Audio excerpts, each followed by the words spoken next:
probable signs of pregnancy, where we have said that you experience them as a lady, maybe as a woman, or as a girl.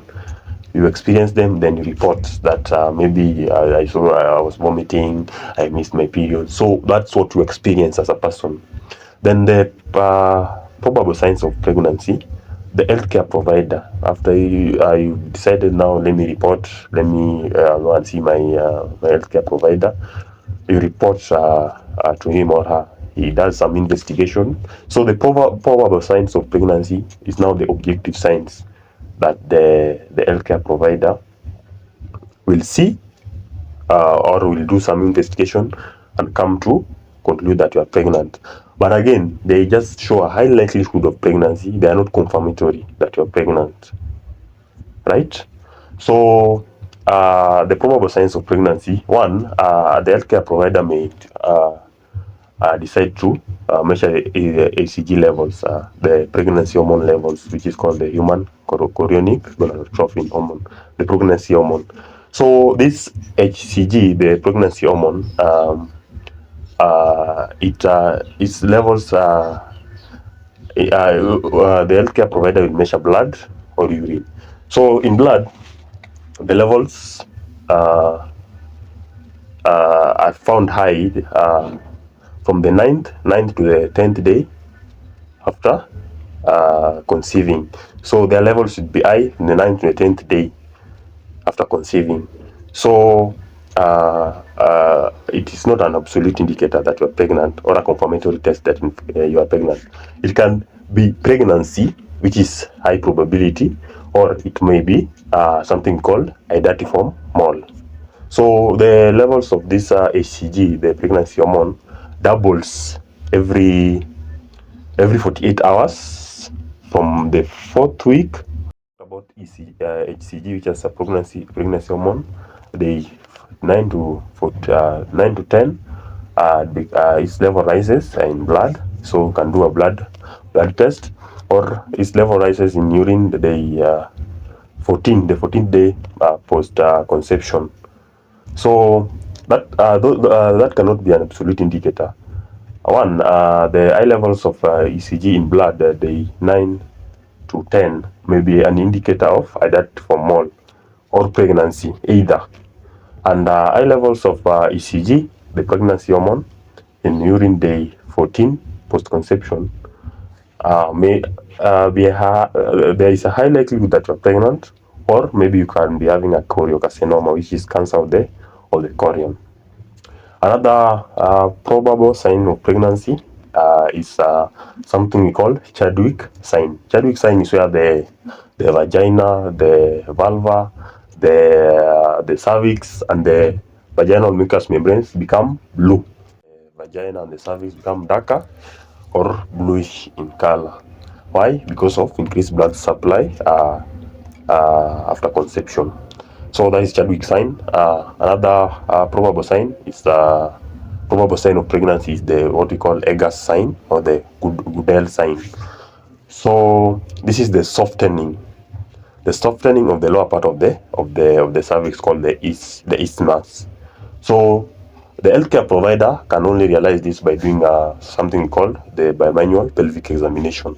So after doing the bimanual pelvic examination, the healthcare provider may find the lower part of the cervix, the isthmus, is soft. So that is what we call the Goodell sign or the Eggers sign.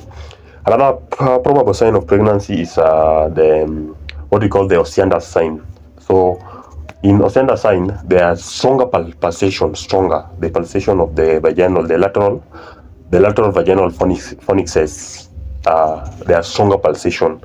Again, it's because of increased blood supply to the pelvic organs during pregnancy. Another probable sign of pregnancy, which the healthcare provider may observe, is what we call Braxton Hicks contraction. So Braxton Hicks contraction are just painless uterine contraction, painless irregular contraction. So they may be an indicator of pregnancy or not. Maybe we may be having some bowel movements, and we may confuse them with the painless contraction. So it's not an absolute indicator of pregnancy. So another probable sign that the healthcare provider may observe is what we call uterine enlargement. So you may have a uterine enlargement, or the abdomen may start enlarging. You say, now I'm pregnant. No, it may not be the case. Maybe your uterus is enlarging because of why? One, maybe because of uterine fibroids. So we may confuse uterine fibroids with pregnancy. Yes, so we've talked about the positive, the possible, which, or the presumptive sign which you as a person you observe. We've talked about the probable signs of pregnancy which the healthcare provider may observe or may see after an investigation. And also, now the last sign of pregnancy is what we call the positive signs of pregnancy. My dear, if you see this, or if you if this is now absolute indicator that now you are pregnant. There's no going back. There's no turning around. You are absolutely pregnant. Conclusively, you are pregnant. And now we can confirm that you are pregnant if we see these positive signs of pregnancy. So one, we can visualize. We have visualization of the gestational sac. How can this be done? This can be done, one, by transvaginal ultrasound, which is done, which reveals a gestational sac after 4.5 weeks. So this is the first sign, the first positive sign that you are pregnant. Visualization of the gestational sac by transvaginal ultrasound in 4.5 weeks post-conception. So the gestational sac is basically the first structure that can be detected during pregnancy. So it's just a fluid-filled space in the uterus that provides nourishment and protection of the growing embryo. So it's the first structure that is always detected that shows that you are pregnant. So if it is detected by a transvaginal ultrasound after 4.5 weeks post-conception, my dear, you are pregnant, and we are now.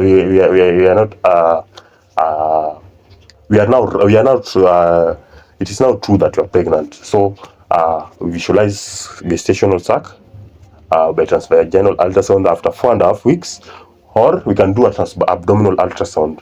So transabdominal ultrasound can detect or can visualize the gestational sac after 5.5 weeks post-conception.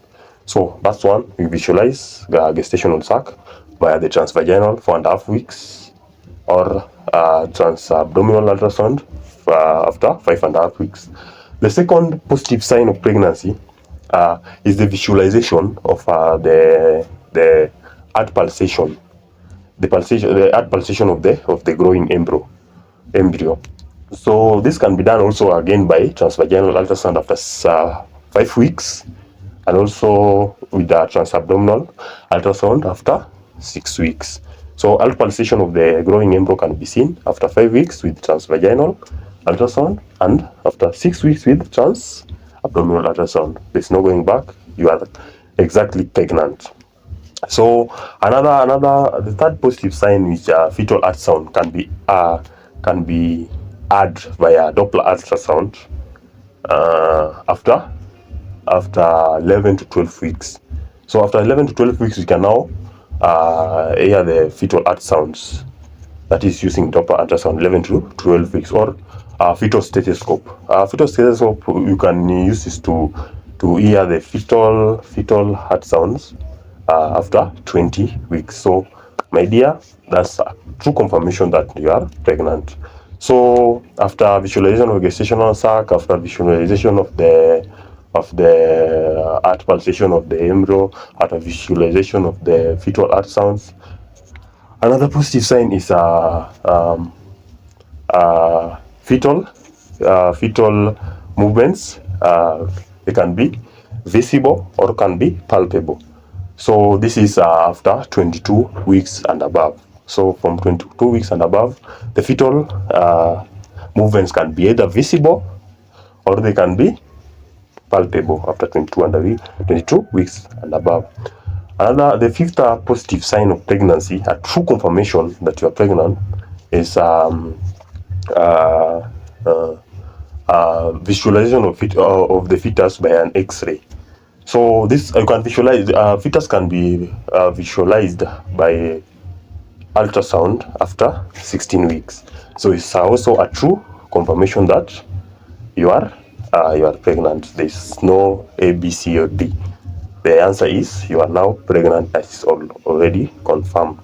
So the last confirmation that indeed you are pregnant is by fetal parts palpable, or fetal parts palpable. They can be palpable after 24 weeks of gestation. So you can feel if you can move, feel the parts of the fetus. That exactly after 24 weeks. So my dear, by all those 5 signs, you are exactly pregnant, and that is it. So after that, you should be ready to receive your baby. You should go through all the clinics, all the requirements, all the diet, every lifestyle. You should live by your healthcare providers' advice. So as far as what I've said is concerned, so we have the probable, we have the possible signs, the ones that you can see. We have or you can experience. There are the probable signs, which the healthcare provider can see or can investigate. And then you have the positive, now the absolute indicators, the confirmatory indicators that indeed you are pregnant. And now the clinics and whatever begins to set in. So that's my video for today. The next episode, I'm going to do an episode about bleeding in pregnancy, especially bleeding before. I'm going to start with bleeding before 24 weeks of pregnancy. Thereafter, I'll go to bleeding after 24 weeks of pregnancy. So I hope you enjoyed the video. I hope it was some sort of learning experience. I hope you'll continue learning more each and every day. Our aim is just to make you aware of what happens. Let's just learn through this video. Don't forget to subscribe. Please like and share the video. Thank you. See you on to the next one.